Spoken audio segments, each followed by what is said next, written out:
لک الحمد یا اللہ الصلاۃ والسلام علیک یا رسول اللہ اما بعد۔ سلسلہ ہے ناظرین کی طرف سے پوچھے گئے سوالوں کے جواب پیش کرنے کا۔ ہمارے ناظرین میں سے ایک نے یہ پوچھا ہے کہ ہمیں شوگر کی بیماری ہے اور اس بیماری میں اگر میری طرف سے کوئی اور روزہ رکھ لے تو کیا یہ روزہ ہو جائے گا؟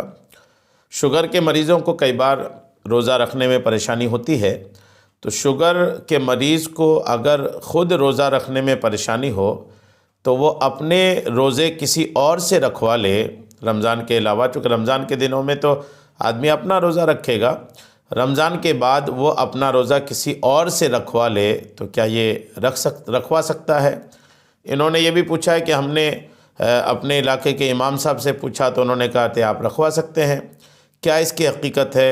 شریعت کیا رہنمائی کرتی ہے؟ امام صاحب نے درست کہا کہ نہیں؟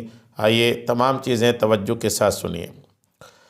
اولاً تو یہ مسئلہ ذہن نشین رہے کہ ایسا بیمار شخص کہ جسے روزے رکھنے سے ہلاک ہو جانے یا پھر شدید بیمار ہو جانے کا غالب گمان ہو، جس آدمی کو یہ غالب گمان ہو کہ اگر میں روزہ رکھا تو یا تو شدید بیمار ہو جاؤں گا یا ہلاک ہو جاؤں گا، تو ایسا بیمار شخص کو فی الحال رمضان کے روزے چھوڑنے کی اجازت ہے۔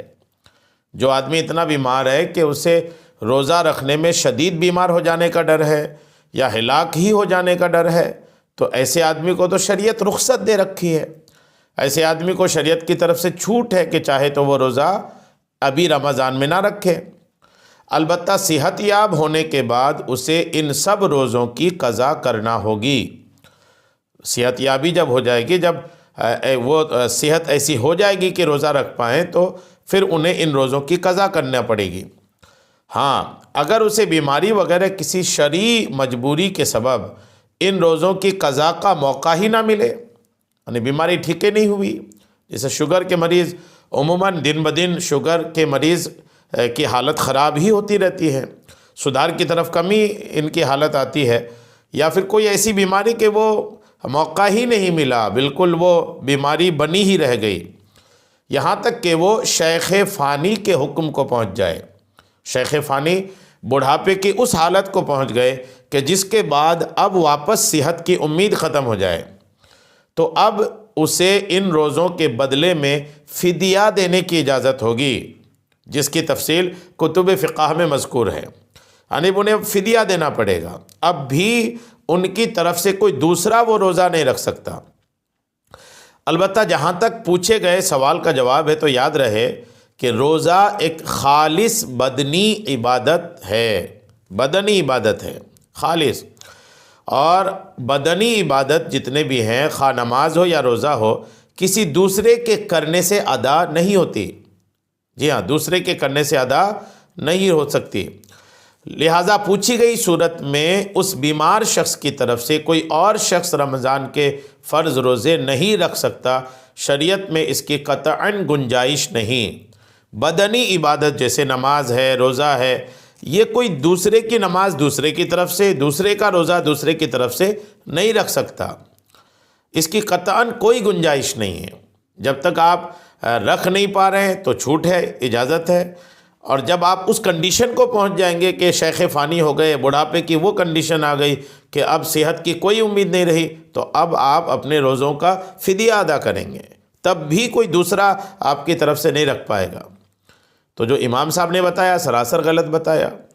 بتانے والوں کو بھی چاہیے کہ پہلے تحقیق کر لیں، نہیں معلوم تو اپنے بڑوں سے پوچھ لیں، پھر اس کے بعد مسئلہ بتائیں۔ آپ کے غلط مسئلہ بتانے کی وجہ سے کوئی آدمی عمل کر کے غلط کام کر سکتا ہے، بتانے والوں کو بھی پرہیز کرنی چاہیے۔ تو بہرحال روزہ ایسی عبادت ہے کہ کسی بھی کنڈیشن میں کوئی کسی کی طرف سے روزہ نہیں رکھ سکتا۔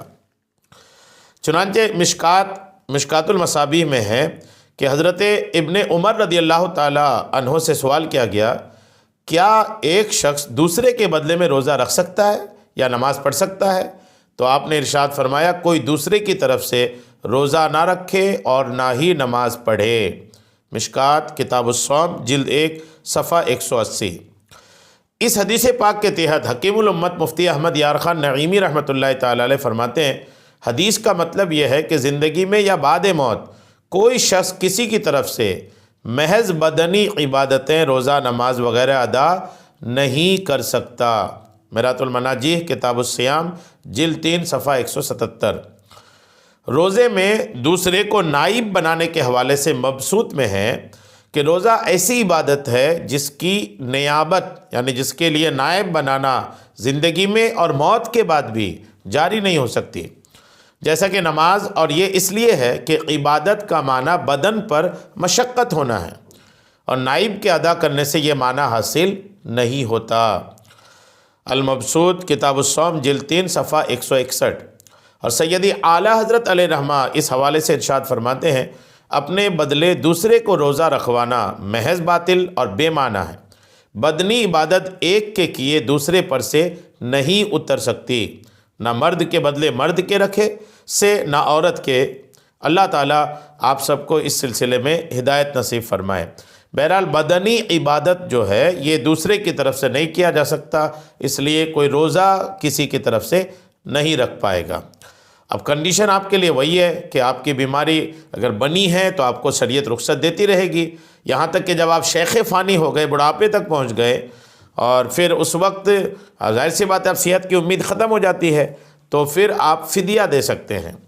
اب آپ یہ اگر سوچیں کہ میں بڑھاپے تک زندہ رہوں، یہ کیا کنفرم ہے؟ بڑھاپے تک میں زندہ ہی رہوں یہ کوئی پکا تو نہیں۔ تو ابھی میں جوان ہوں لیکن شوگر کی بیماری ہے اور اس کی وجہ سے روزہ نہیں رکھ پا رہا ہوں، تو پھر کیا ہوگا اگر بڑھاپے سے پہلے میرا انتقال ہو جائے؟